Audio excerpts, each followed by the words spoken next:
आपका तिपरा आपका साथ देंगे पकड़ा? वो तो पब्लिक बोलेगा, ये सवाल आपको पब्लिक से पूछना चाहिए। मेरा विश्वास है कि मैंने अपने लोगों के संग कभी विश्वासघात नहीं किया, मैं रहूंगा। वो पक रहा और सोशल मीडिया में इस पिक्चर वायरल हो रहा है आपका जो फॉरेस्ट मिनिस्टर इनका वो डिप्टी सीएम बहुत मिलेंगे कुछ इस तरह है सोशल मीडिया में वायरल है और क्या कहेंगे आप उसको लेके?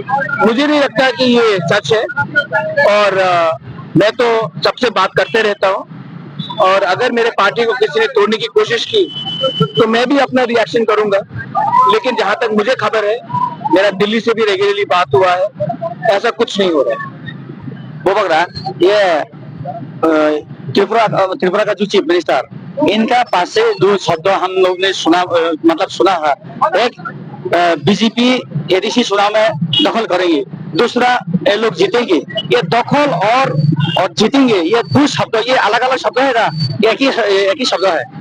दखल का मतलब होता है अपने ही जगह में कैप्चर करना, इलीगली। दखल इलीगल होता है, जीतना सबका अधिकार है। आप डेमोक्रेसी में सीपीएम भी जीता है, आईपीएफटी भी जीता है, मोर्चा भी जीता है, कांग्रेस भी जीता है। कॉन्टेस्ट करके जीतने का बात सब पार्टी को अधिकार है। दखल का शब्द ठीक नहीं है क्योंकि दखल का मतलब होता है इलीगली कैप्चर करना और ये शब्द हम इसको एक्सेप्ट नहीं करते। नमस्ते बोरा।